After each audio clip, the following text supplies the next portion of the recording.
لاہور میں ایک ایسا گھر جہاں ایک لڑکے کے بیڈ کے نیچے سے اسی کا پتلا نکلتا ہے، اور جب وہ پتلا ایک صاحب علم کو دکھایا جاتا ہے تو پتہ چلتا ہے اس لڑکے پہ کالا جادو ہو چکا ہے۔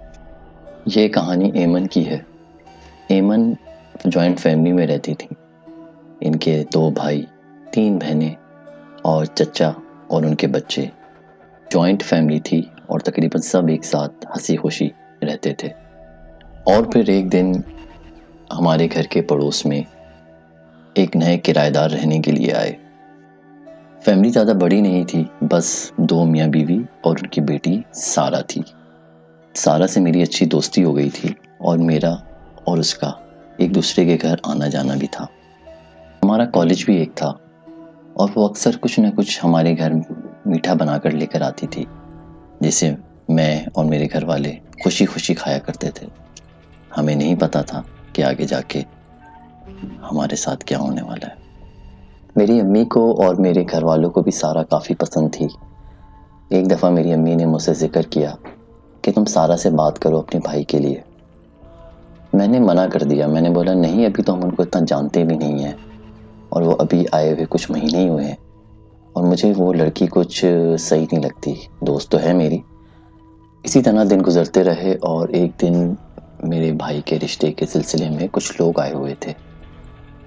سارا کا میرے پاس میسج آیا کہ میں تمہارے گھر آنا چاہتی ہوں۔ میں نے اس کو یہ کہہ کر منع کر دیا کہ ہمارے گھر میں کچھ مہمان آئے ہوئے ہیں، تم ایسا کرنا کہ رات پہ چکر لگا لینا۔ اور رات میں جب وہ آئی تو اس کو ہم نے بتایا کہ ہم نے اپنے بھائی کا رشتہ طے کر دیا ہے۔ یہ بات سن کے وہ کافی پریشان ہو گئی اور بنا کچھ کہے چلی گئی۔ اور پھر وہ کافی دنوں تک نہ وہ کالج آئی نہ وہ گھر پہ آئی۔ ہم بھی کافی پریشان تھے کہ کہاں ہے۔ میں نے کافی کالز بھی کی اس کو، لیکن اس نے کسی کالز کا میری جواب نہیں دیا۔ اور پھر ایک دن وہ ہمارے لیے کھیر بنا کر لے کر آئی۔ کھیر کی کوانٹٹی اتنی تھی کہ پورا گھر کھا سکے۔ کھیر دے کر وہ کچھ دیر بیٹھی اور پھر چلی گئی۔ میں نے بھی کھیر اٹھا کے فریج میں رکھ دی۔ رات میں کھانا کھانے کے بعد ابو نے کہا کہ بھائی سارا جو کھیر لے کر آئی تھی وہ تو نکالو۔ وہ کھیر ہم سب نے کھائی، میں نے، میرے بھائیوں نے، امی نے، ابو نے، ہم سب نے وہ کھیر کھائی۔ اور کھیر کھاتے ہی رات میں ہماری طبیعت کچھ خراب سی ہو گئی۔ خراب ایسی کہ طبیعت میں بھاری پن، کچھ سی گھبراہٹ، جیسے پتہ نہیں کیا کھا لیا ہے ہم نے۔ سب سے زیادہ ایفیکٹ میرا بھائی احسن ہوا۔ ان کو ہم اسی وقت ہاسپٹل لے گئے، جہاں ڈاکٹروں نے اس کو ایڈمٹ کر لیا اور تمام اس کے ٹیسٹ وغیرہ ہوئے۔ حیرت یہ تھی کہ رپورٹس تمام کلیئر تھیں، کوئی بیماری نہیں تھی، لیکن وہ پیٹ میں درد کی وجہ سے تڑپ رہا تھا۔ اس کی تڑپ ایسی تھی کہ ہم سے دیکھی نہیں جا رہی تھی۔ اسی ہاسپٹل کے بیڈ کے برابر میں ایک اور صاحب ایڈمٹ تھے۔ ان کو دیکھنے کے لیے کچھ لوگ آئے ہوئے تھے، ان میں سے ایک صاحب علم بھی تھے۔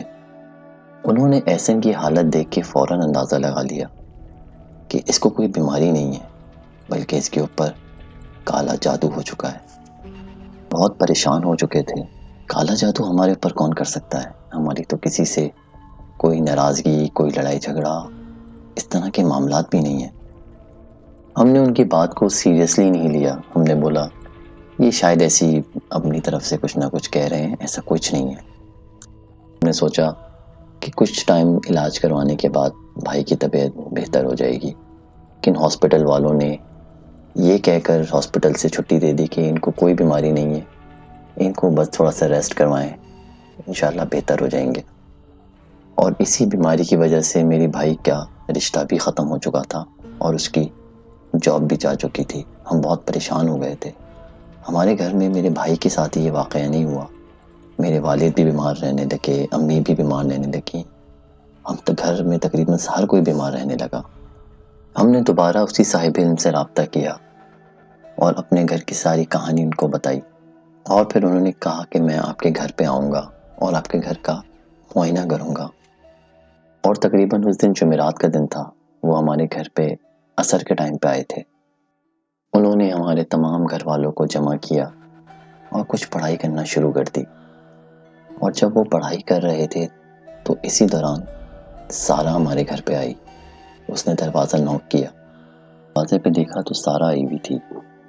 سارا سے میں نے کہا کہ میں تمہیں تھوڑی دیر کے بعد بلاتی ہوں، ابھی ہمارے یہاں مہمان آئے ہوئے ہیں۔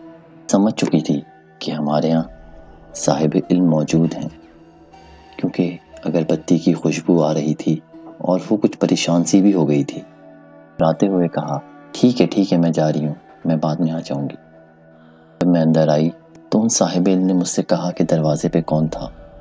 کو بتایا کہ ہمارے نیبرز ہیں۔ انہوں نے کہا کہ جب وہ لڑکی یہاں پر آئی تھی تو مجھے بہت بھاری سا محسوس ہوا تھا، اور مجھے ایسا لگ رہا ہے کہ اسی لڑکی نے آپ کے لڑکے پہ کالا جادو کیا ہے۔ صاحب علم نے کہا کہ لڑکا جس بیڈ پہ سوتا ہے وہ بیڈ کہاں پہ ہے۔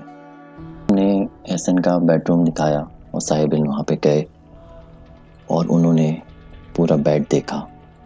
انہوں نے بیڈ کا گدا اٹھایا تو اس کے نیچے سے میرے بھائی کا پتلا نکلا۔ صاحب علم نے بتایا کہ یہ جادو آپ پہ سارا کی ماں نے کیا ہے، وہ چاہتی ہے کہ اس کی بیٹی کی شادی آپ سے ہو جائے۔ اور پھر انہوں نے گھر میں کئی جگہ سے تعویذات نکالے۔ اس کے بعد میرے بھائی کی طبیعت کافی بہتر ہو گئی اور ہمارے گھر کے معاملات بھی کافی بہتر ہو گئے، اور اس کے بعد سے سارا ہمیں نظر نہیں آئی۔ گھر والوں نے بتایا کہ وہ راتوں رات گھر چھوڑ کر چلے گئے ہیں، نہ جانے ایسی کیا ایمرجنسی ہو گئی کہ انہیں گھر چھوڑنا پڑا۔ سمجھ گئے تھے کہ ہمیں ان کے بارے میں سب پتہ چل چکا ہے۔ تو یہ تھی آج کی کالے جادو کی سٹوری۔ امید ہے آپ کو پسند آئی ہوگی۔ اگر کہانی پسند آئی ہے تو چینل کو سبسکرائب لازمی کریں۔ تب تک کے لیے ملتے ہیں اگلی کہانی میں۔ اللہ حافظ۔